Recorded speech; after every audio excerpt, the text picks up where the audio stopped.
Bismillahirrahmanirrahim. Assalamualaikum warahmatullahi wabarakatuh.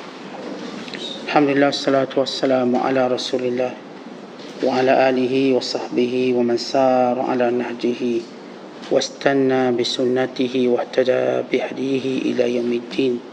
Amma ba'du. Qala al-musannif rahimahullahu ta'ala wa nafa'ana Allahu bihi wa bi'ulumihi fid darain amin. Telah berkata Imamul Allamah Syekh Abdul Qadir Al-Jilani, semoga Allah Ta'ala merahmatinya dan kita mendapat manfaat serta barakah ilmunya di dunia dan di akhirat. Adapun keadaan orang mukmin nanti di syurga kelak, maka sebaik-baik sahaja dia membuka matanya memandang pada syurga itu, dia akan menemui Tuhannya. Jika dia mengambil sesuatu pun daripadanya, tentulah dia mengambilnya dengan perintah dan isyarat. Maka dia telah menerima perintah itu untuk menunaikan hak syurga, untuk menunaikan hak para bidadari dan anak-anak syurga, dan nafsu syahwat yang dipadankan dengan keadaan yang berlaku di situ, sama seperti yang diambil oleh para anbiya dan mursalin, para syuhada dan salihin pada masa demi masa. Kalau tidak, maka hampir keseluruhan masanya akan dihabiskan dengan berada di samping Tuhannya. Tegasnya, jika engkau benar-benar bertakwa kepada Tuhanmu, niscaya engkau merasakan semua hal-hal yang menggembirakan dalam segala hal ehwalmu. Tidakkah engkau wa man yattaqillaha yaj'al lahu makhraja wa yarzuqhu min, barang siapa yang bertakwa kepada Allah, nescaya dia akan memberikannya jalan keluar, dan dia, yakni Allah, akan memberi rezeki dari jalan yang tidak pernah terduga olehnya. Ayat ini telah menutup bab tawakal atau menyerah diri kepada sebab musabab. Telah menutup juga pintu-pintu para orang kaya dan para raja, dan membuka bab tawakal kepada Allah Ta'ala. Tegasnya, siapa yang benar-benar bertakwa kepada Allah, dia, yakni Allah, akan membalasnya dengan memberikannya, dengan memberinya jalan kegembiraan dan jalan keluar dari apa sahaja yang menyempitkan jalan hidup manusia. Jadi apa yang mesti aku lakukan kepada kamu sekalian sekarang? Betapa banyak sudah aku katakan kepada kamu. Engkau akan mendengarkan panggilanmu jika engkau panggil siapa yang hidup. Tapi yang menyedihkan, orang yang engkau panggil itu tiada tanda dia itu hidup. Muslimin dan muslimat dan penonton yang dirahmati Allah sekalian, ada dua perkara yang hendak disampaikan oleh Syekh Abdul Qadir Al-Jilani rahmatullahi alaihi. Yang pertama tentang keadaan orang beriman dalam syurga. Yang kedua tentang kemuliaan sifat takwa kepada Allah Subhanahu Wa Taala. Adapun kalau semalam kita bicarakan bagaimana orang beriman hidup di atas dunia ini, mereka hidup dengan membina niat yang baik. Dalam diri mereka berkumpul niat-niat yang baik dalam semua perkara. Mereka tidak melakukan suatu perkara melainkan dengan niat yang baik, yakni niat yang ikhlas kepada Allah Subhanahu Wa Taala.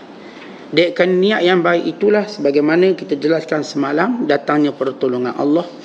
Dengan niat yang baik datangnya penyempurnaan nikmat Allah. Dengan niat yang baik maka dia mudahkan segala urusan. Dengan niat yang baik maka amalan yang kecil menjadi besar pahalanya. Dengan niat yang baik maka berkumpul sekelilingnya orang-orang yang baik. Supaya kita tidak hidup di atas dunia ini melainkan dengan niat-niat yang baik. Hatta bila mana kita tidur, kita memasang niat yang baik untuk bangun malam. Hatta bila kita hendak tidur, kita berazam dan berniat untuk melakukan perkara yang baik bila kita bangun nanti. Maka kesemua niat-niat tadi merupakan pahala yang berterusan kepada orang beriman. Sebagaimana juga kita sebut, banyak amalan-amalan besar yang tidak mungkin kita lakukan, namun dengan niat Allah sampaikan kita. Sebagaimana juga kita menyebut tentang hadis Nabi sallallahu alaihi wasallam bahawa manusia itu ada 4 golongan. Golongan yang pertama, yang Allah berikan ilmu dan Allah berikan harta. Yang dengan ilmu dia bertakwa kepada Allah, dan dengan harta dia membelanjakan kepada jalan Allah. Dan golongan yang kedua yang hanya Allah berikan ilmu tetapi tidak memberinya harta. Tetapi dengan ilmunya dia bertakwa kepada Allah dan dia berniat kalau dia boleh harta macam fulan bin fulan, maka dia juga akan melakukan kebaikan. Maka Allah letakkan kedudukannya sama dengan orang yang membelanjakan harta pada jalan Allah. Dan golongan yang ketiga yang Allah Ta'ala berikan harta dan tak beri ilmu, maka dia tidak takut pada Allah, lalu dia menggunakan hartanya pada jalan maksiat dan kemungkaran, maka dia seburuk-buruk kedudukan. Dan golongan keempat yang tidak ada ilmu untuk dia takut pada Allah, yang tidak ada harta untuk dia belanjakan, tetapi dia bercita-cita untuk jadi macam orang ketiga.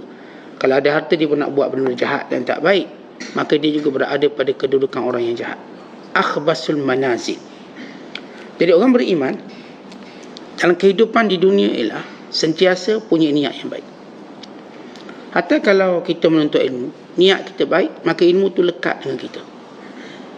Ilmu tu kita boleh ingat. Dan ilmu itu mudah untuk kita amalkan. Tapi kalau kita ada niat yang sebaliknya, maka kita akan dapati kesukaran demi kesukaran. Itu keadaan hidup orang beriman di dunia. Dan bagaimana nanti di hari akhirat kelak? Di hari akhirat kelak, sebagaimana kita tahu bahawa ahli syurga, dia mempunyai kesibukannya sendiri. Dan semua kesibukan ialah pada perkara yang mereka suka. Kalau kat dunia, kita pun ada kesibukan, tapi tak semua benda kita suka. Dan yang kita suka pun ada limitation, ada batasan. Dan ada kesan yang tak baiknya. Apa yang kita suka, mungkin orang lain tak suka lalu menjejaskan kita. Seorang suami dia suka yang ni, tapi isteri dia tak suka, maka menjejaskan. Isteri suka yang ni, tapi suami dia tak suka, maka menjejaskan. Adapun dalam syurga, orang beriman ada kesibukan. Pertama, sifat sibuk tadi menggembirakan dia. Menggembirakan, tak ada sibuk yang tak menggembirakan. Yang kedua, sifat sibuk tadi tidak mewujudkan permusuhan dia dengan orang lain. Bukan menjadi lebih akrab dengan setiap ahli syurga yang ada dalam syurga. Pemusuh kesibukannya tidak mewujudkan kedengkian. Tidak ada kedengkian. Kalau kita kat dunia, sibuk kita, nikmat yang kita dapat, ada pendengki-pendengki yang tidak terhitung banyaknya. Yang sibuk kita dalam syurga, dalam keadaan kita senantiasa berada di dalam lingkungan kegembiraan yang berterusan, lingkungan kerahmatan yang berterusan, dalam lingkungan rahmat Allah yang berterusan. Artinya, tadi kita sibuk yang kita suka. Yang kedua, sibuk ini dalam rahmat Allah. Yang kita sibuk kat dunia belum tentu dapat rahmat Allah. Kat sana dalam rahmat Allah. Semua yang kita lakukan dalam rahmat Allah dan dalam perintah Allah. Kerana semua di syurga yang dibuat dalam syurga ialah perintah Allah. Tapi perintah itu tidak sebagaimana di dunia bersifat taklif. Kalau kat dunia kita panggil kita ni mukallaf, ditaklifkan. Taklif dengan maksud kita wajib buat. Taklif dengan maksud bahawa kita mesti menyempurnakannya. Sehinggalah Allah mengangkat taklif tersebut disebabkan beberapa keadaan. Orang tu bila dia sakit, maka sebahagian taklif diangkat. Seperti kewajiban menunaikan haji sebagai contoh, diangkat taklif. Kalau orang tu dah nyanyuk, hilang akal, maka sebahagian lagi diangkat taklifnya. Kalau orang tu misalnya dalam keadaan gila, maka diangkat taklifnya. Sehinggalah Allah mengangkat sepenuhnya bila mana dia mati. Maka segala taklifnya diangkat. Dia cuma menuai kebaikan yang dia buat, atau sebaliknya. Tetapi dalam syurga, apakah orang beriman dalam syurga itu mukallafun? Mereka bukan mukallafun, mereka muna'amun. Apa maksud muna'amun? Sentiasa dalam nikmat. Kerana taklif atas dunia ni, walau sehebat mana pun takwa kita, ada perkara akan menjadi satu kesukaran untuk kita. Sehingga Allah mensyariatkan kita untuk istiqamah. Kerana ada yang mampu buat taklif, tapi dia tak mampu istiqamah. Dan istiqamah itu yang disebut oleh Nabi SAW menyebabkan rambutku beruban. Allah berfirman, fastaqim kama umir. Wahai Muhammad sallallahu alaihi wasallam, hendaklah kamu istiqamah sebagaimana diperintahkan. Sehingga Nabi SAW menyatakan syayyabatni Hud wa akhwatuha.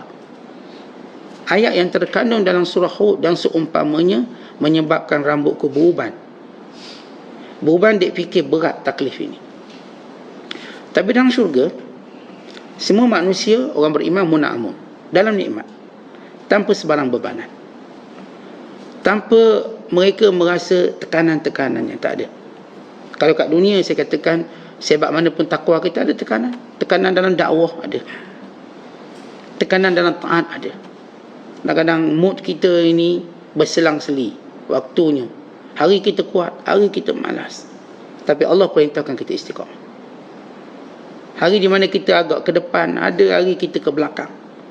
Sehingga kata Ibn Abbas radhiyallahu ta'ala anhuma, waktu mana mood kamu ke depan, ambil kesempatan sebanyaknya sebelum datang mood ke belakang. Kita ada hari mood kita bagus, nak baca Quran sampai habis. Hari mood kita tak bagus, selai pun macam tak habis. Maka ambil waktu mood kita baik untuk buat sebaiknya, sebanyaknya, sebelum datang mood tak baik. Sebab memang dalam diri ini ada iqbalun wa idbar. Siapa pun dia ada hari kita nampak mood dia bagus. Hari mood dia bagus, datang masjid awal pada Tok Imam, awal pada Tok Bilal, awal daripada pembuka pagar masjid. Dia boleh marah pula IJK masjid, kenapa lambat datang IJK ni. Itu hari dia semangat. Tapi hari dia idbar, hari dia lambat. Maka barangkali waktu orang iqamah dia belum sampai lagi. Kerana waktu tu dia mood dia agak menurun. Itu fitrah manusia. Fitrah kita memang ada benda tu. Ada iqbal, ada idbar. Atau dalam terjemahan moden kita, mood baik, mood tak baik. Tapi waktu kita punya mood yang baik, ambil kesempatan untuk buat sebanyaknya sebelum datang mood tak baik tu. Macam orang perempuan lah, dia ada uzur dia. Ada waktu dia tak uzur. Waktu dia tak uzur, ambil kesempatan untuk buat baik sebanyaknya. Sebab nanti bila datang uzur ini tak boleh buat, tu tak boleh buat, banyak dia tak boleh buat. Maka tekanan dia mulai tinggi, depression dia tinggi. Tapi kalau dia meraihkan waktu dia ada mood yang baik tadi, maka dia mengimbangi kekurangan dia. Dia macam kita kerja juga. Tentang kita kerja, ada hari dapat duit banyak, ada hari dapat duit sikit, ada hari untung banyak. Maka waktu kita boleh untung banyak, ambil lagi, ambil. Sebelum datang hari kita tak untung banyak, dia mengimbangi hari-hari yang kita tak dapat. Maka ini cara kita menjaga diri kita. Baik, ahli syurga, dia kita sebut muna'amun.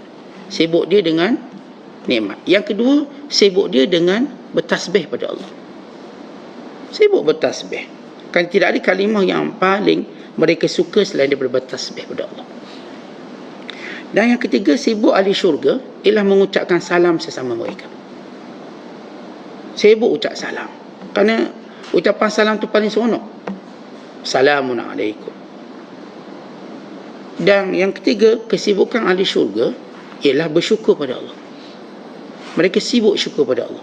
Dalilnya ialah Allah sebut dalam Quran, da'wahum fiha subhanakallahumma, da'wahum fiha subhanakallahumma wa tahiyyatuhum fiha salam wa akhiru da'wahum alhamdulillahi rabbil alamin. Allah sebut dalam Quran tentang bagaimana orang mukmin dalam syurga, iaitu zikir mereka ialah sentiasa tasbih pada Allah. Subhanallah, subhanakallahumma. Itu kesibukan mereka. Sebab dalam syurga itu semuanya keajaiban. Subhanallah. Tuan-tuan, kita kalau lihat benda hebat, kita kata apa? Subhanallah, Maha suci Allah. Tengok keindahan alam, tengok keindahan apa pun, kita sebut subhanallah. Syurga ialah keindahan yang tidak berkurangan. Kita duduk di tempat yang penuh dengan kecantikan yang tak pernah, yang disebut dalam hadis Nabi SAW, ma la ainun ra'at wa la uzunun sami'at wa la khatara ala qalbi bashar. Kita tak pernah tengok macam ni, tak pernah dengar pun macam ni, tak pernah terlintas pun macam ni hebat. Allah berfirman, fala ta'lamu nafsum ma ukhfiya lahum min qurrati a'yun jazaa'an bima kanu ya'malun. Tak ada orang tahu apa yang kami sembunyikan, nikmat-nikmat yang hebat yang kami nak berikan pada orang bertakwa. Tentang kita, kalau ada orang kaya, dia bungkus hadiah nak bagi kat kita, seronok tak kita tengok? Tengok bungkusan hadiah, Allah Ustaz, apa benda dalam ni? Tengok kotak pun dah besar, tengok warna pun dah menarik, tengok hiasan pun dah begitu terpesona. Apa di dalamnya? Pasti lebih hebat. Maka kejutan bagi orang beriman. Kerana waktu mereka buka mata melihat nikmat syurga, sesuatu yang tak boleh digambarkan, lalu kesibukan mereka berkata, Subhanallah, Maha suci Allah, Maha suci Allah, atas semua mereka dapat. Sehingga mereka merasakan apa yang mereka lakukan di dunia tidak, kita katakan, langsung tidak berbaloi dengan nikmat yang Allah beri itu lebih banyak. Kalau kita sebut atas dunia ni indah khabar dari rupa, khabarnya indah, bukan rupanya. Tetapi dalam syurga, indah rupa dari khabar.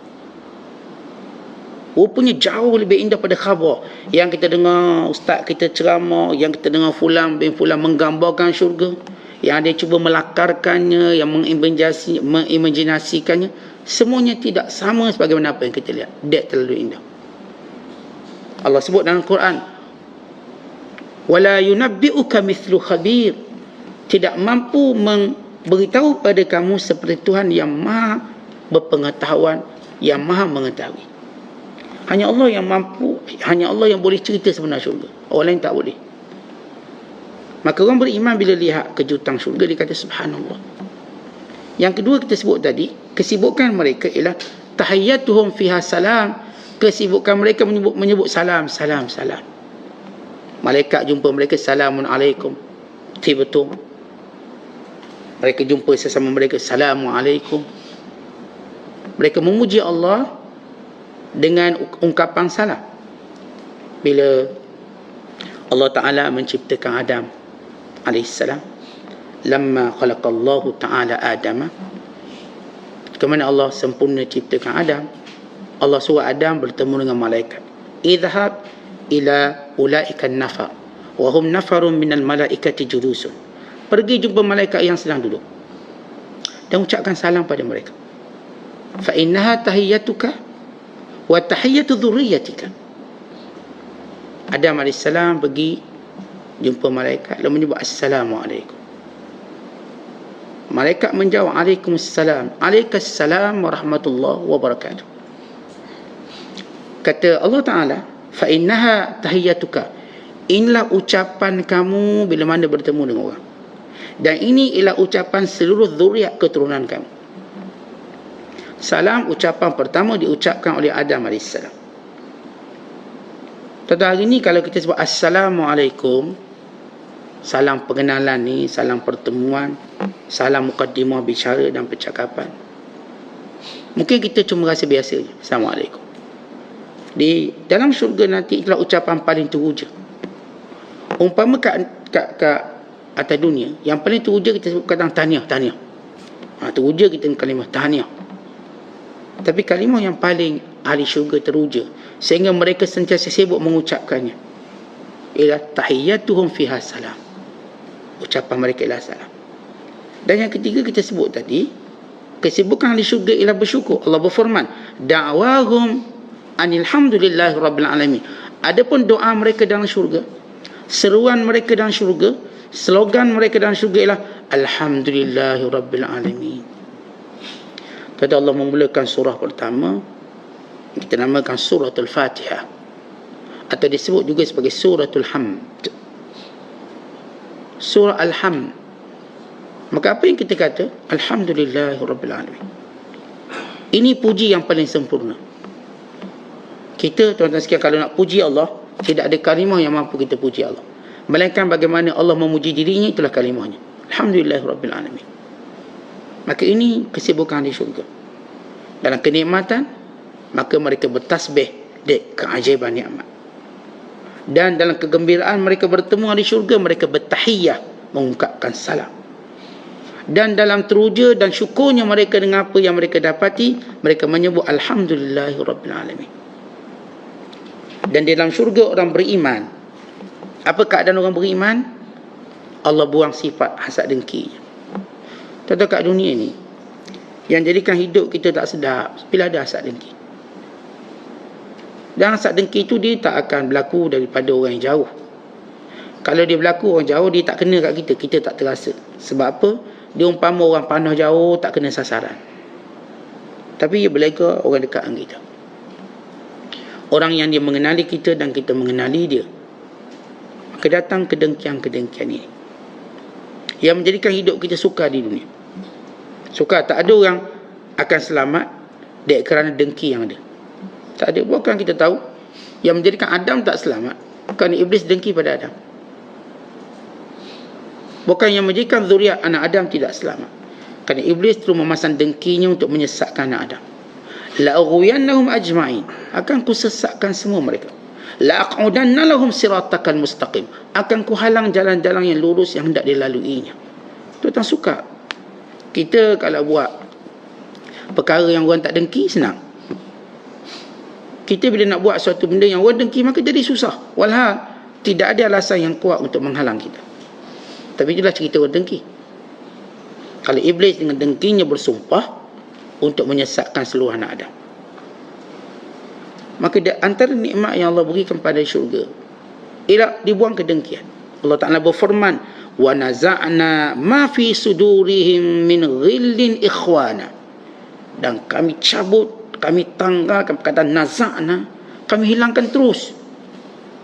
Dia bukan ada sikit-sikit, ada naza'na ma fi sudurihim, apa yang ada dalam hati mereka, min ghillin, daripada segala hasad dengki, ikhwanan, lalu mereka bersahabat semuanya, bersaudara semuanya, ala sururim mutaqabilin, dan mereka berada pada tempat-tempat, pada kita sebut pada sofa-sofa yang mereka duduk dengan saling pandang memandang dengan penuh kasih sayang. Tentang orang dengki, dia tak boleh tengok orang. Orang dengki dia tak boleh bertentang mata dengan orang, sebab ada kedengkian dia. Mungkin dia akan cuba lari cepat. Tapi ahli syurga dia tak ada dengki tadi, sehingga dia boleh bertentang mata. Ala sururim mutaqabilin, duduk depan-depan, seronok memandangnya, umpama orang yang bercinta. Seronok tengok. Kita tanda kita ada dengki dengan orang, kita tak boleh tengok lama orang tu. Sebab dengki tu membakar. Dia macam membakar hati kita. Kadang-kadang tengok dari jauh pun kita dah lari, sebab kita dengki. Atau orang dengki kat kita, dari jauh dia dah lari. Dia tak boleh bertentang mata. Orang-orang yang boleh bertentang mata dengan kita, maka dia tak ada dengki. Okay, secara muasyirat, tanda-tanda kat dunia, kalau orang tu boleh tengok kita, kita boleh tengok dia, artinya dengki tu tak ada. Tapi kalau tak tengok pun tak boleh, memang ada sesuatu. Allah cerita ahli syurga, mereka memandang saudara mereka mutaqabilin, bertentang mata, seronok. Dan Allah menceritakan lagi tentang ahli syurga, orang beriman ini, la yamassuhum fiha nasabun wa ma hum minha bimukhrajin. Dalam syurga tak akan ada kepenatan apa-apa. Tak ada penat kat sini. Penat itu halangan untuk merasa nikmat. Orang pergi taman tema, mandi, kolam, tapi penat tak dapat menikmati. Kita tuan-tuan sekalian balik rumah, tengok anak, tengok isteri, tapi penat tidak boleh menikmatinya. Bila kita penat saja, maka nikmat tadi menjadi hilang.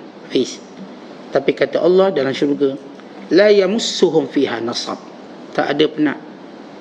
Wa ma hum bimukhrajin, mereka selama-lamanya tak akan keluar.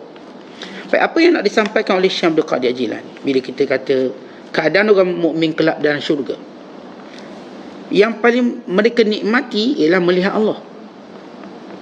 Tetapi kerana Allah meletakkan peraturan untuk mereka juga menikmati makan minum dalam syurga, memberi hak kepada apa yang Allah sediakan dalam syurga. Tuan-tuan umpama begini, kita pergi rumah tuan rumah, kita nak jumpa tuan rumah lah, kita rindu lama tak jumpa tuan rumah ni misalnya.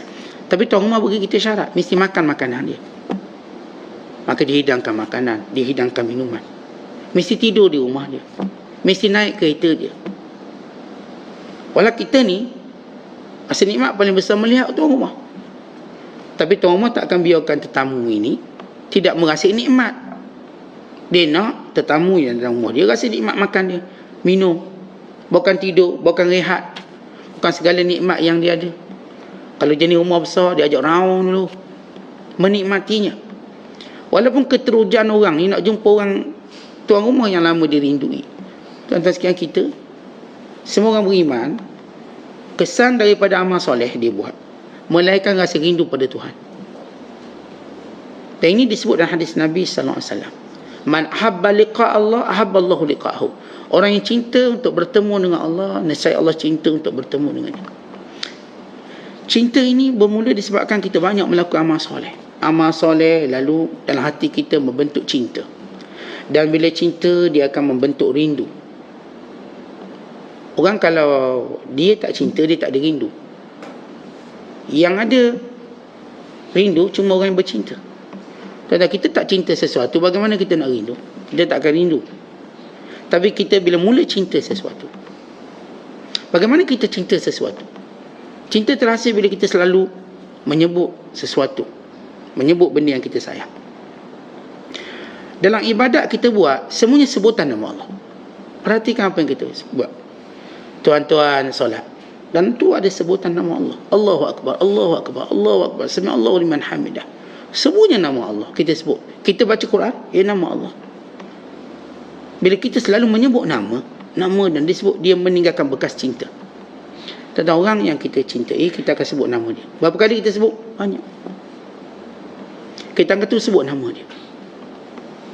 Sebelum nama ini berubah kepada nama yang lebih kita cintai. Maka demikian, kesan ibadat sempurna pasti melahirkan cinta pada Allah, pasti. Dan orang beriman tidak mati melainkan dalam keadaan keinginannya bertemu dengan Allah terlalu kuat. Dan ketika itu datang kerinduan dia, rindu untuk bertemu dengan Allah. Baik, dalam syurga semua orang beriman nak tengok Tuhan, sehingga mereka ingin melupakan segala nikmat-nikmat yang ada, tapi Allah tidak izinkan. Kerana setiap orang beriman perlu menikmati segala perkara ini. Bukan sekadar orang beriman, semua para nabi pun sama. Para nabi, para syuhada, semua yang punya kedudukan yang tinggi di sisi Allah, Allah tidak izinkan melihatnya melainkan merasai semua nikmat ini. Umpama saya sebut tadi, seorang tuan rumah, dia nak bercakap dengan kita, tapi awak makan dulu, awak minum dulu, awak rehat dulu, awak rasa ini semua. Okay, kita cakap lepas tu. Lepas tu kita cakap, untuk menunjukkan kemurahan tuan rumah. Segala nikmat syurga ini kemurahan Allah Ta'ala, bukan kerana amalan kita, kerana kemurahan Allah Ta'ala. Dan di situ kita lihat betapa seronoknya orang beriman dengan nikmat yang Allah berikan padanya. Kita dah baca satu hadis Nabi SAW, bila Allah Ta'ala menyatakan kepada ahli syurga, apakah kamu redha dengan apa yang aku berikan? Apakah kamu ada sesuatu yang kamu inginkan? Lalu kata ahli syurga, ya Allah, Engkau telah memasukkan kami dalam syurga, Engkau telah menjadikan wajah kami ceria dan gembira. Maka apa yang kami dapat dah banyak. Lalu kata Allah, ada lagi. Maka dibukakan hijab, dia perlihatkan zat. Maka ketika orang beriman memandangnya, tidak ada nikmat yang lebih hebat daripada memandang wajah Allah. Dan padanya turunnya ayat, wujuhun yawma izin nadhirah ila rabbiha nadhirah. Dan wajah orang beriman ketika itu paling ceria, kerana mereka melihat Tuhan Azza wa Jalla. Maka ini keadaan orang beriman. Artinya Syekh Abdul Qadir menyebut tentang bagaimana kita nak bina jiwa orang beriman, dan bagaimana kesan daripada pembinaan jiwa yang baik yang kita dah sebut semalam. Penting kita memasang niat yang baik, penting kita ikhlas pada Allah. Dan orang ikhlas inilah yang akan melihat syurga Allah, yang akan melihat zat Allah Subhanahu Wa Taala. Kemudian kata Syekh Abdul Qadir, bila menyebut tentang syurga, syurga dicapai oleh orang yang bertakwa pada Allah. Kata dia, tegasnya, jika engkau benar-benar bertakwa pada Allah, engkau akan, bukan sekadar syurga yang kita cerita tentang kegembiraannya, dalam segala hal ehwal dunia kamu akan gembira. Dalam segala hal ehwal dunia, siapa yang benar-benar bertakwa kepada Allah. Ada seorang ulama namanya Imam Fairuz Abadi, dia karang satu kitab Basair Zawit Tamyiz. Apa yang istimewa kitab yang dikarang Imam Fairuz Abadi? Dia menyeraikan tentang 26 asas kelebihan kemuliaan orang yang bertakwa pada Allah. Syekh Abdul Qadir kata, segala haiwan kita ni jadi mudah, jadi bagus, jadi menggembirakan bila kita benar-benar bertakwa pada Allah. Benar-benar bertakwa pada Allah, dia bermula daripada niat kita yang baik. Dia ikuti ilmu yang kita pelajari. Dia ikuti amal yang kita lakukan. Sebab takwa ni dia bukan cakap, okey, saya bertakwa. Dia takkan jadi takwa. Umpama kita ada, saya pandai. Dia takkan jadi pandai sekadar kita kata saya pandai. Dia mesti ada prosesnya. Takwa ada proses. Takwa ia bermula dengan niat yang baik tadi, yang kita sebut sebelum ini. Dia ikuti dengan ilmu. Mesti ilmu. Dia ikuti dengan amal. Dengan apa yang kita pelajari. Maka dia ikuti dengan ikhlas kita. Maka ketika itu datang takwa yang betul-betul takwa. Maka kita lihat apa yang disebut oleh Imam Fairuz Abadi dalam kitab Basair tentang 26 secara ringkas. Supaya kita, kerana kita dalam atas dunia ni, kita memang nak cari ibu kepada segala penyelesaian masalah. Sebab itulah orang kita berimajinasi, buat cerita macam-macam. Nak cari ibu penyelesaian masalah. Akhirnya terciptalah lampu ajaib Aladin. Sebab perangai kita nak semua, dan semua suka cerita tu kerana suatu yang memenuhi semua hajat dia. Maka terciptalah kisah orang tu, orang ni, kerana imajinasi manusia. Allah Ta'ala dah jadikan ibu pada segala keajaiban hidup kita takwa. Lampu ajaib bagi orang beriman ialah takwa. Kalau mereka punya takwa ini, mereka lebih hebat daripada lampu ajaib Aladin tu, yang memenuhi segala permintaan. Ini jauh lebih hebat, kerana ia memenuhinya sampai ke dalam hati kita. Ia membentang jalan-jalan yang baik, jalan-jalan yang indah menuju ke syurga. Kata Syekh Abdul Qadir, aku dah tegakkan selalu takwa pada Allah. Banyak kelebihan. Kalau kau perhati satu ayat aja, dibaca surah At-Talaq. Wa may yattaqillah yaj'al lahu makhraja wa yarzuqhu min haitsu la yahtasib. Siapa yang benar-benar bertakwa pada Allah, maka pasti dia ada jalan keluar. Kemudian pasti ada rezeki yang tak disangka. Sesungguhnya ayat ni je sebenarnya sudah cukup untuk menjadikan manusia berebut untuk bertakwa. Sebab dengan takwa, semua jalan yang sulit kita nampak keluarnya kat mana. Dengan takwa, semua rezeki yang kita fikir, kita tak fikir datang pada kita. Rezeki-rezeki yang penuh keberkatan. Baik, kita nak ambil lamhah ataupun ringkasan pada disebut oleh Imam Fairuz Abadi rahmatullahi alaih, salah seorang guru kepada Imam Ibn Hajar Al-Asqalani. Kata beliau, dengan takwa, maka itulah bermula kemuliaan manusia. Pertama, dengan takwa, manusia jadi mulia. Kita kat sini, kenapa kita jadi mulia? Bila kita ada keturunan baik, nasab baik, kita minta dengan takwa. Allah Ta'ala berfirman dalam Al-Quran, alladzina amanu wa kanu yattaqun lahumul busyra. Orang-orang yang beriman dan mereka itu bertakwa, mereka inilah berada dalam kegembiraan berterusan. Sebagaimana Allah sebut dalam surah Yunus ayat 63 dan 64. Busyra artinya kita sentiasa rasa mulia. Rasa mulia. Tentang kita kan cuba mencari kemuliaan dengan sesuatu. Mulia dengan anak-anak, mulia dengan kawan-kawan, mulia dengan jawatan, mulia dengan kemewahan, mulia dengan pekerjaan. Kalau orang tanya awak kerja apa, kita rasa mulia, saya kerja sekian-sekian. Awak anak berapa? Kita anak sekian-sekian. Awak rumah kat mana? Kita sebut satu tempat, ini tempat yang baik. Semua orang dia nak cari keselesaan atau kemuliaan dirinya. Tetapi kemuliaan yang sebenar ialah takwa.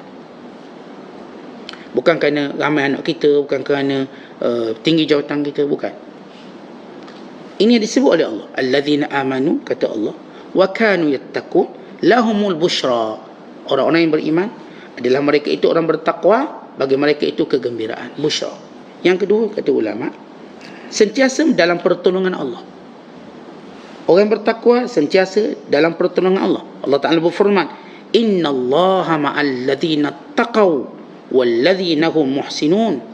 Dan surah An-Nahl ayat 128 kata Allah, sesungguhnya Allah sentiasa bersama dengan orang yang bertakwa dan orang-orang yang melakukan kebaikan. Siapa pun dia bertakwa, maka pertolongan Allah dengan dia.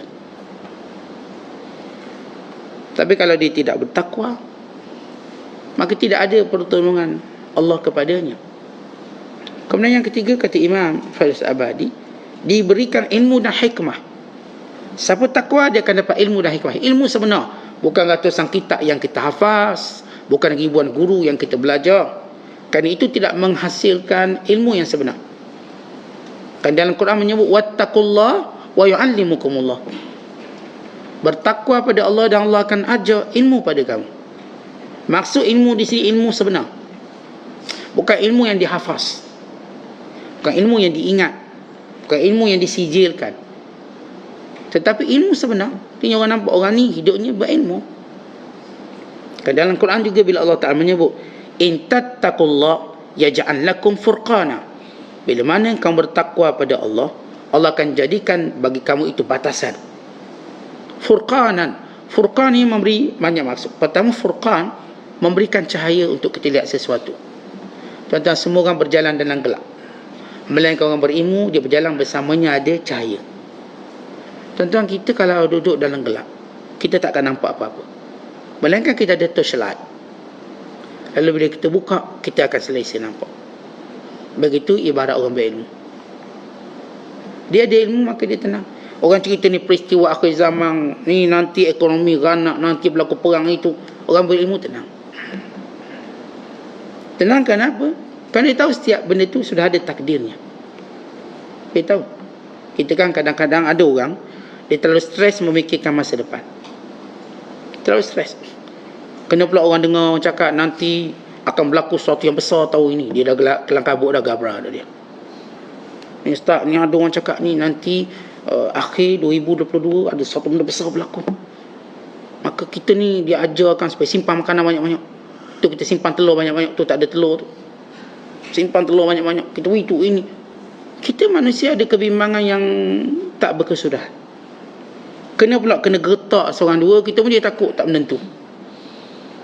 Takut tak menentu. Orang beriman, walau dia cerita kedahsyatan kiamat, dia takut dia berasaskan pada ilmu. Lain.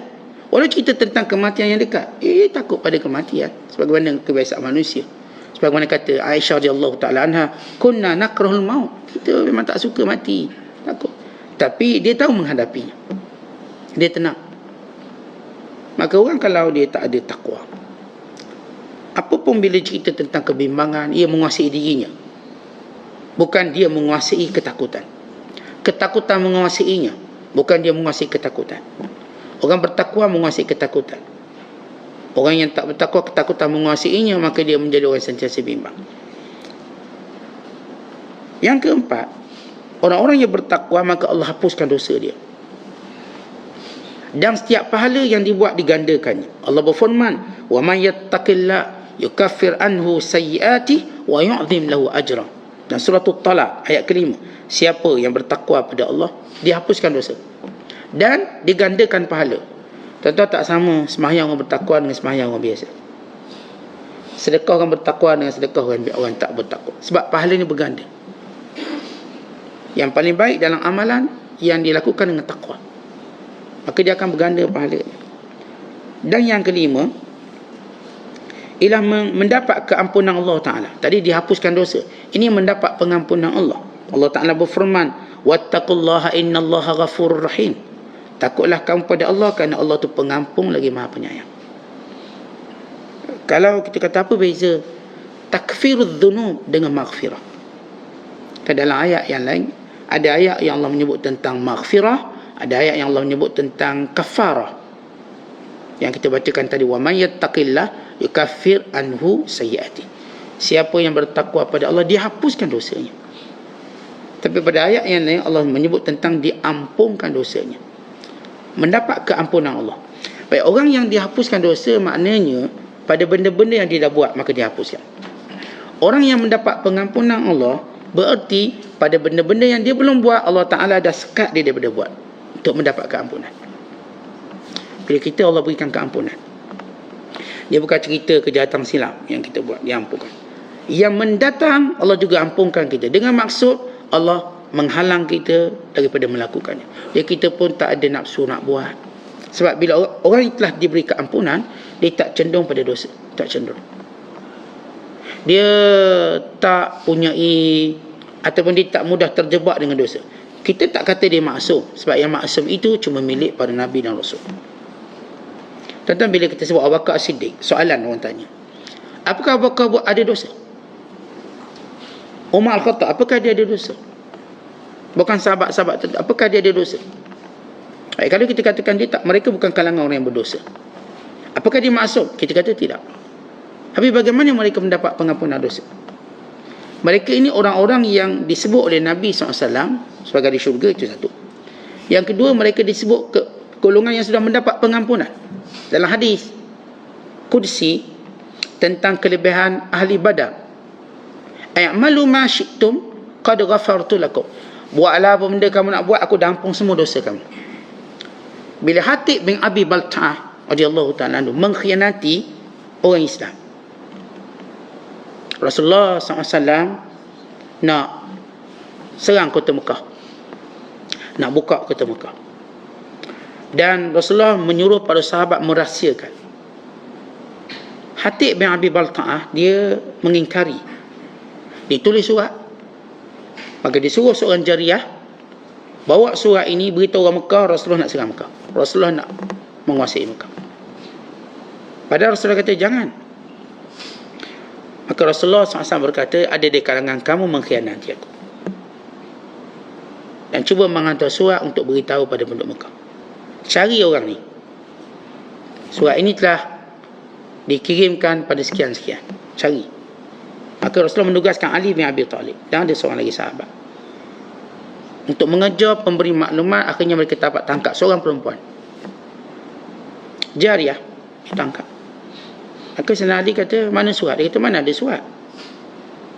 Kata Ali, berikan surat ataupun kami akan buat tindakan pada kamu.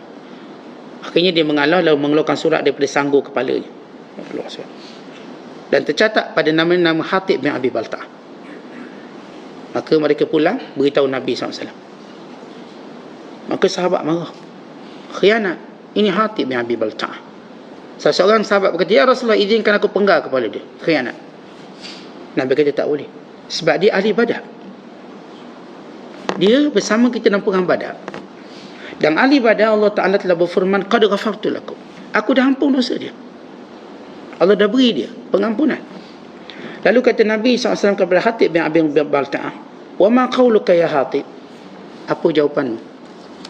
Lalu kata Hatib bin Abi Balta'ah, ya Rasulullah, bukan kerana khianat orang Islam, bukan, saya tak ada niat nak khianat dan sebagainya, tapi saya ada kawan keluarga di Mekah yang mereka ni kalangan lemah, mereka telah dijaga oleh sebahagian orang sana. Jadi saya nak beritahu untuk jaga sebahagian keluarga saya di sana, sebab saya ada keluarga-keluarga yang lemah kat sana yang tak mampu berhijrah, tapi ada ni yang backup ni, geng-geng backup jaga dia. Maka saya ingin menghargai benda tu, kebaikan tadi, sebab tu saya beritahu. Kadang-kadang kita memang fikir macam tu, kalau kata ini rahsia, tapi ada orang tu kita tak nak rahsia dengan dia sebab dia ni bagus dan sebagainya. Walaupun cara itu tetap salah, sebab siapa pun bila disebut rahsia, maka dia jadi rahsia. Maka simpati kita tidak mampu membuka rahsia tadi. Tapi Hatib bin Abi Balta'ah, kerana keluarganya yang dijaga oleh sebahagian musyrik Mekah tadi, dia rasa terhutang budi, maka dia bukan nak beritahu supaya musyrik Mekah ini menang atas Nabi SAW, tapi biar mereka lari dengan selamat. Seolah nak beritahu lari dengan selamat, tapi ia bukan satu alasan. Ini saya nak bezakan dengan makna maghfirah.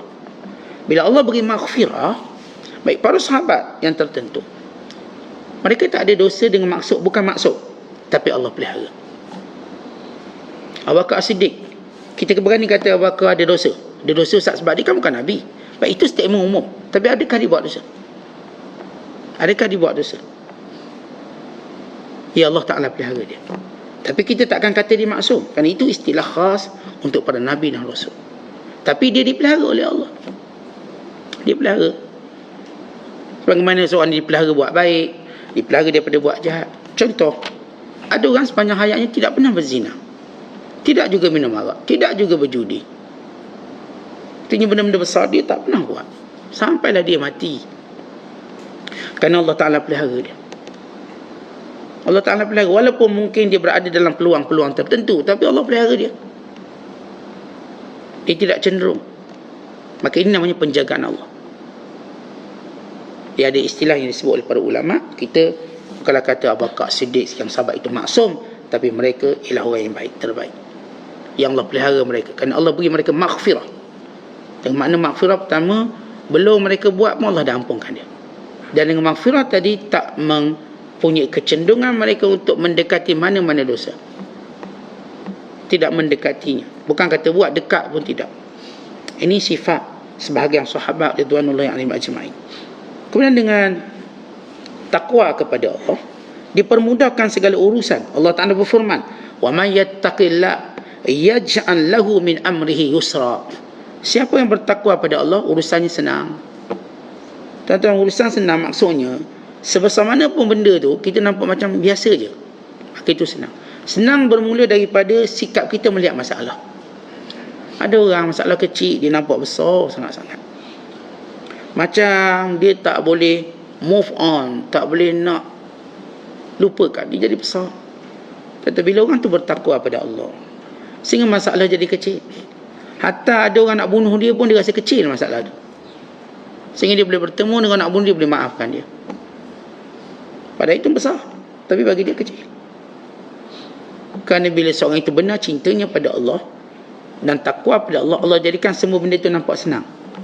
Iza sahha minkal wuddu fakullun layyin wa kullu ala turabi turabu. Bila benar cintamu, maka segalanya mudah. Dan semua yang berada atas tanah itu tanah. Ia cuma tanah, biasa tanah. Tak apa biasa je ni, habis-habis. Nanti dia habis macam tu. Kita sakit, biasa sakit. Nanti baiklah tu. Tak baik tak apa, nanti matilah tu. Kita jumpa Allah. Tuhan yang pengasih, penyayang. Tak ada yang nampak besar masalah, sebab dia takwa pada Allah.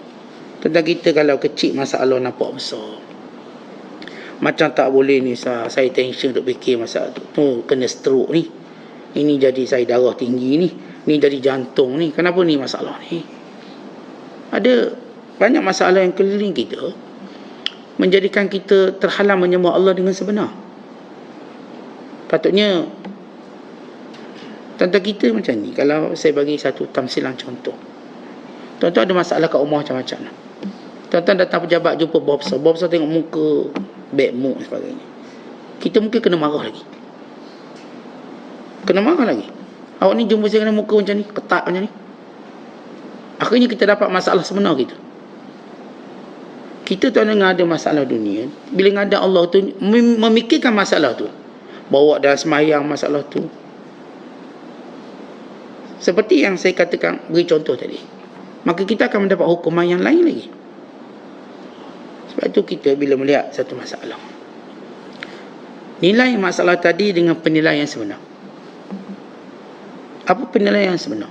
Tuan-tuan, sebenarnya bila kita lihat dalam peperangan, para sahabat melihat masalah sebenar bila Rasulullah wafat itu masalah. Kalau Nabi tak wafat tak apa. Setiap kali peperangan mereka pertama tanya bagaimana keadaan Rasulullah. Lalu para sahabat yang berperang kata okey, baik, selamat. Kemudian mula mereka bertanya bagaimana keadaan anak-anak kami. Bayangkan anak-anak dia itu yang pergi perang, itu masalah kecil. Yang dibimbang ialah Rasulullah wafat. Setiap kali balik perang, para sahabiat dan orang yang tinggal di Madinah akan bertanya bagaimana keadaan Rasulullah. Kerana semua musibah selepas Rasulullah itu bersifat rendah, kecil. Jangan Rasulullah yang wafat. Kita, ginilah kalau kita sayang anak, contohlah. Anak kita naik kereta, bom accident. Pertama kita tanya, anak kita macam mana?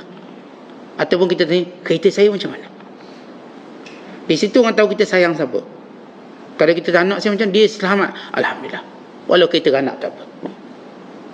Tapi kalau kita tanya terbalik, macam mana keadaan kereta saya? Anak tanya, biar matilah kereta. Anak tak payah bayar bulang ni, kereta bayar bulang ni. Misalnya, berarti musibah kita pada benda yang kita cintai.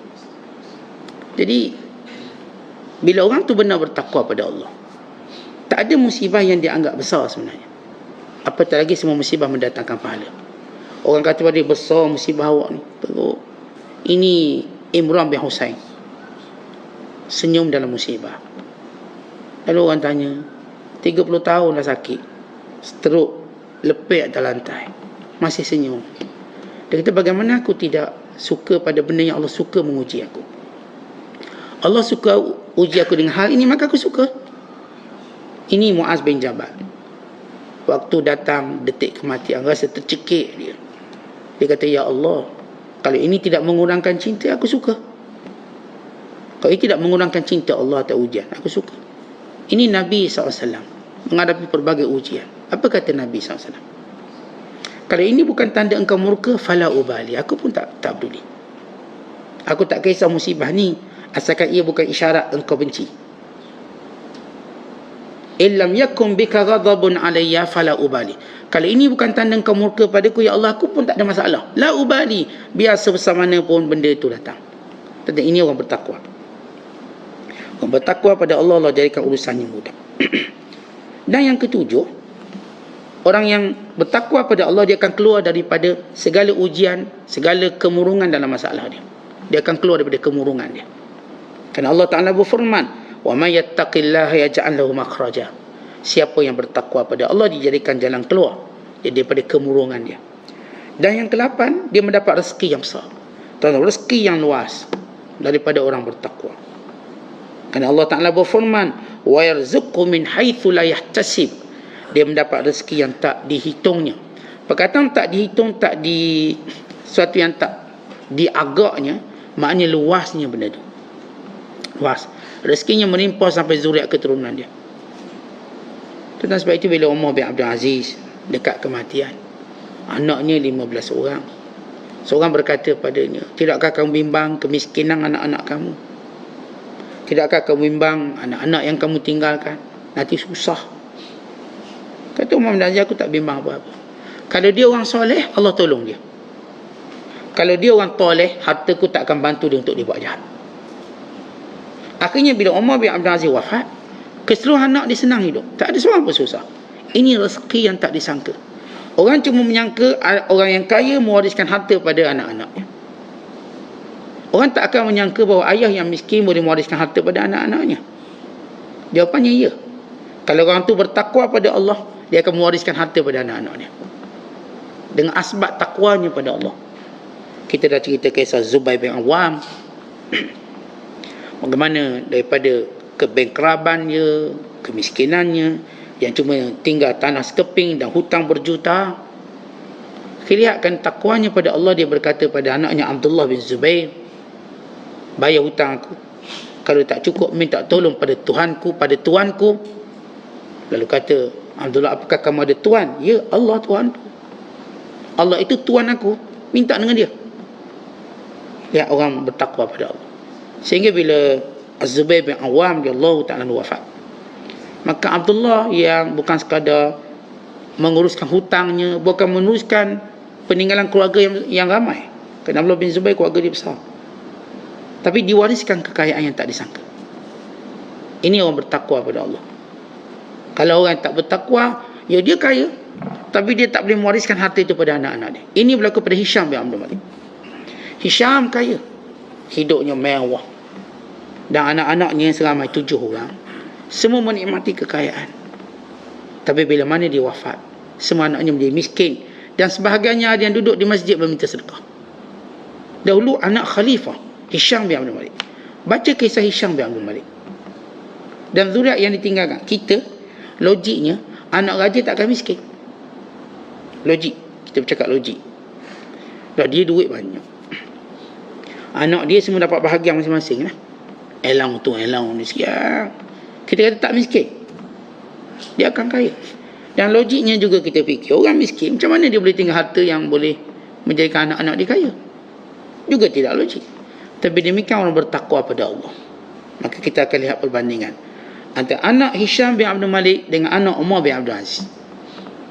Ada pun anak Umar bin Abdul Aziz yang ditinggalkan miskin, tapi ketakwaan Umar bin Abdul Aziz mewariskan kekayaan pada anak-anaknya. Rezeki yang tak dijangka. Sehingga anak-anaknya menjadi golongan yang suka sponsor perang. Jadi kalau berlaku peperangan ini, anak-anak Umar bin Abdul Aziz yang sponsor perang. kudanya, senjatanya, duitnya, semua. Semua anak-anaknya Allah berikan ke dunia, berikan kemewahan dunia. Berbalik dengan Hisham bin Al-Malik, semua miskin. Itu satu contoh bagaimana rezeki yang tidak dijangka. Kemudian yang ke-9, dia terselamat daripada segala azab Allah. Allah Ta'ala berfirman, thumma nunajjil ladhina taqaw, kemudian kami akan selamatkan orang yang bertakwa. Tuan-tuan tengok dalam kisah Nabi Allah Yunus, dalam kisah Nabi Allah Nuh AS, semua kena bala mereka orang bertakwa yang bersama dengannya dalam bahtera. Dalam kisah Nabi Lut, dalam kisah Nabi Allah Shu'aib, dalam kisah Nabi Allah Saleh, dan kisah semua para Nabi alaihissalam, maka yang beriman dengan para Nabi tadi, yang bertakwa, itu diselamatkan, yang lain dibinasakan. Allah Ta'ala berfirman, kadzalika nunjil mu'minin, demikian kami selamatkan orang-orang yang beriman. Ya, orang yang bertakwa Allah selamatkan dia daripada banyak musibah. Kemudian yang ke-10, al-fawzu bil murad, sentiasa mendapat kejayaan. Allah berfirman, inna lil muttaqina mafaza. Kita baca surah An-Naba ayat 31. Sesungguhnya orang-orang yang benar-benar bertakwa pada Allah sentiasa mendapat kemenangan. Tuan-tuan, yang sentiasa menjulang trofi kemenangan ialah orang bertakwa. Zahirnya kita nampak yang menjulang trofi, yang masuk pertandingan tu, masuk pertandingan ni, tapi dalam hidup dia gagal. Ramai mana yang dah jual pingat-pingat yang mereka menangi, gagal hidup. Ni pemenang Olimpik terkenal, hidupannya miskin, akhir terpaksa jual pingat emas dia, terpaksa jual pingat emas. Ini pemenang kasut emas, dek kerana dia fakir miskin, jual kasut emasnya. Rupa-rupanya trofi itu bukan trofi. Banyak orang yang menggondo trofi-trofi kejayaan pertandingan dunia, akhirnya dia kecewa dengan trofi itu sendiri. Tetapi trofi orang beriman ialah takwa. Sebab itu Allah sebut dalam Quran, innalil muttaqina mafaza, orang yang bertakwa itulah bagi mereka kemenangan yang berterusan. Tetapi ia kemenangan berterusan, ia kemenangan tanpa musim, ia kemenangan tanpa pusingan, ia kemenangan yang berterusan, milik orang yang bertakwa. Dan yang ke-11, sentiasa mendapat taufik dan ismah. Orang bertakwa sentiasa Allah berikan dia pemeliharaan daripada dosa dan taufik untuk dia sentiasa buat baik. Tentang kita boleh nilai takwa kita sejauh mana kesungguhan kita buat baik dan dorongan untuk buat baik, dan diri kita tu kuat tak kuat. Kalau kuat, itulah takwa. Dorongan kita nak sedekah, nak tolong, nak bantu, nak ringankan bebanan orang, dorongan tu kuat. Sama ada kita diberitahu atau tak diberitahu, kita ada dorongan. Setiap hari kita berpagi-pagi dalam keadaan ingin buat baik. Kita dah fikir hari ni nak buat baik apa, saya nak tolong siapa hari ni. Ini kesan daripada kekuatan takwa. Kerana siapa pun yang bertakwa, Allah sentiasa mentaufikkan dia buat baik. Dan hebatnya orang bertakwa, dia ada kebaikan-kebaikan. Pertama, bersifat baru. Yang kedua, bersifat unik. Tentang kita ada, kalau kita sebut orang main bola, orang main bola skill dia skill biasa lah. Tapi kalau orang tu memang power betul bola, dia ada skill lain. Skill dia mungkin tak pernah orang buat, dia buat. Skill tadi melonjakkan dirinya sebagai pemain yang hebat. Kalau kita tengok orang main bola tu, potensi mereka sama je, berlatih sama 18 jam, main pun sama. Tapi ada orang skill dia lain, dia ada skill tertentu. Orang bila mana benar takwa dia, maka dia ada kebaikan baru yang diilhamkan oleh Allah Ta'ala. Dia ada je benda-benda baik yang baru, yang orang tak nampak tapi dia nampak. Kita lihat orang yang bertakwa, Allah dia dorongkan dia untuk membina sekolah, membina pusat dakwah, buat benda-benda yang orang tak terfikir, tapi dia fikir. Buat ni macam kisah Humaidi, pendakwah terkenal di Afrika yang telah Islamkan jutaan manusia. Dia terfikir nak buat hospital, sebab dia tengok gerakan kristianisasi yang menggunakan hospital untuk memurtadkan orang Islam. Maka dia pergi collect. Walaupun dia kata saya jumpa ramai jutawan, semua hanya nak derma buat masjid, tak ada pun nak buat hospital, tak ada. Tentang kita ni, kalau minta derma buat hospital, kita pun tak nak bagi, sebab kita tak nampak. Tapi kalau saya nak buat masjid, nampak, boleh. Tapi ini tidak pada Humaidi. Dia nampak penting dia membina hospital kerana ia pusat dakwah. Hospital. Dan dibina sekolah. Dan anehnya dibina perigi, beribu perigi sumber air. Tapi dia kata antara kekecewaan saya Saya jumpa dengan segala bilioner, milioner, orang kaya dunia. Bila saya minta derma, mereka cuma kata, kami cuma derma untuk bina masjid. Tak ada yang lain. Masjid nak. Mereka tak nampak penyempurna kepada dakwah tu sendiri. Dakwah masjid ni sebahagian daripada dakwah. Tapi ada benda lain menyempurna. Yang nak tarik orang ke masjid ni macam mana? Nak tarik orang ke masjid tu. Sebab tu kita buat masjid, tapi tak ada orang dalam masjid. Sebab kita tak buat sesuatu yang menarik orang masuk masjid. Kita memang bina masjid. Masjid kita cantik, lawa, berjuta ke puluh juta. Tapi tarik tak orang untuk datang masuk. Ya datang ambil gambar ramai. Pergi masjid ni lawa ambil gambar. Terutamanya pengantin-pengantin ambil gambar dalam masjid. Sebab pengantin dia nak cari mana tempat lawa ni. Cari belakanglah Tasik. Tak pokok-pokok. Agak-agak pokok tu ala-ala Eropah sikit. Okey. Ambil gambar. Ada ambil gambar dalam air. Pengantin dia mengarut sikit. Dia nak tengok pemandangan indah. Jadi kat masjid pun ramai masjid lawa-lawa ni. Pengantin datang ambil gambar. Tapi time semayang tak masuk dia. Sebab apa? Alat solat tebal sangat tak boleh. Ni kena semayang kat rumah. Kita cakap lelaki ni bukan perempuan. Perempuan memang maklum lagi tebal. Jadi kita lihat masjid, dia tak mampu menarik orang masuk dalam. Baik untuk solat, baik untuk berkuliah, baik untuk ibadat, tak. Kenapa? Kerana penarik-penarik masuk masjid tu kita tak bina. Yang menarik orang masuk masjid siapa? Orang mana yang mampu menarik orang masuk masjid? Tuan-tuan, dengan terbina sekolah-sekolah agama, sekolah-sekolah tahfiz, sekolah-sekolah. Ini yang menarik orang masuk masjid. Dengan adanya pondok-pondok sekian-sekian. Ini yang menarik orang masuk masjid. Bukan dengan ada fasiliti tertentu, termasuk hospital, pusat dakwah, yang menjadikan orang masuk masjid. Akhirnya bila Humaidi kata, yang saya sebut kekecewaan dia, kerana kebanyakan orang kaya cuma nak derma masjid. Tapi kalau minta derma lain-lain, tak, dia tak nampak. Minta derma nak buat perigi, dia tak nampak. Derma nak buat pusat ni, pusat dia tak nampak. Pada itu penyempurna dakwah.